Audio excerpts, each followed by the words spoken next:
નમસ્તે મિત્રો, મજામાં છો ને? આજે આપણે એક સરસ મજાની વાર્તા જોવાના છે અને વાર્તાનું નામ છે શિયાળની ચતુરાઈ. વાર્તામાં કોણ કોણ છે?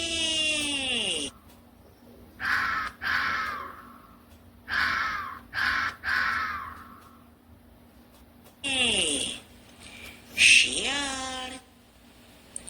બીજું કોણ છે? બીજું કોણ છે? કાગડો.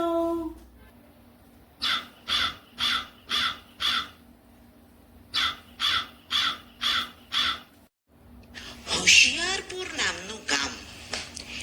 ગામમાં ઘણા લોકો રહે.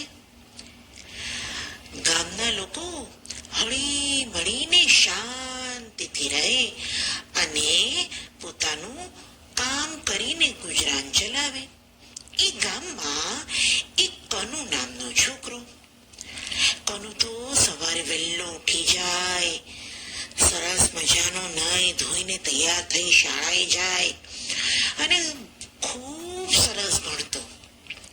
એક દિવસની વાત છે, કનુની મમ્મીએ કનુ માટે પૂરી બનાવી. કનુ તો ખુશ થઈ ગયો અને પૂરી લઈને પોતાની ઘરને બહાર વરાંડામાં બેઠો. ઘરની બહાર એક મોટું ઝાડ અને ઝાડ ઉપર રહે કાગડાભાઈ. કાગડાભાઈએ તો જોયું, આ કનુ કઈ ખાઈ રહ્યો લાગે છે. કાગડાભાઈ તો ઉડતા ઉડતા આવ્યા કા કા કા કરતા આવી અને કનુના હાથમાંથી પૂરી લઈ લીધી અને પૂરી લઈને ઉડતા ઉડતા ઉડતા ગામની બહાર એક ઝાડ ઉપર જઈને બેઠા. ઉપર બેઠા બેઠા પૂરી ખાવાની શરૂઆત જ કરે છે. ત્યાં એક શિયાળ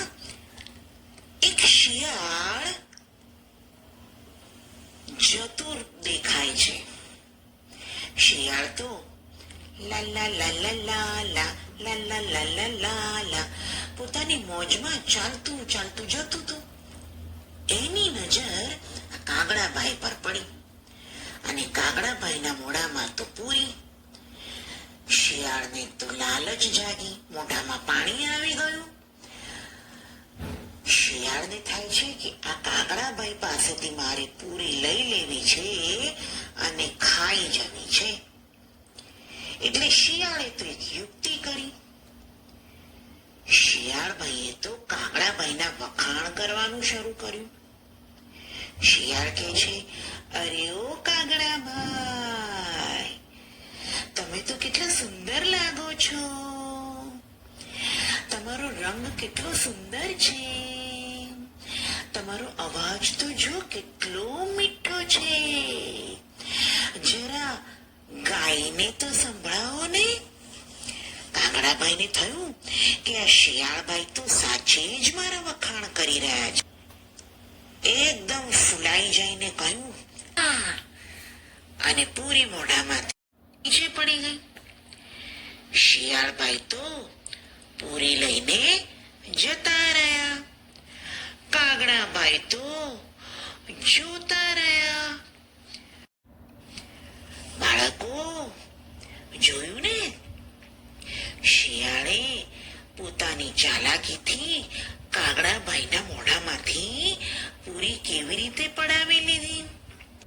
મિત્રો, વાર્તા પરથી આપણે કયા કયા શબ્દ શીખ્યા? હવે ભાઈ અહીંયા શું દેખાઈ રહ્યું છે? કા કા કા કાગડો. તો હવે શું દેખાઈ રહ્યું છે? પૂરી. તો ભાઈ કયો શબ્દ શીખ્યા? પૂરી. શબ્દ શીખીશું ઝાડ. કયો શબ્દ? ઝાડ. બાળકો, આજની વાર્તા પરથી આપણે કયા કયા શબ્દ શીખ્યા? ઝાડ, કાગડો, પૂરી, ઘર. બરોબર ને? આવજો.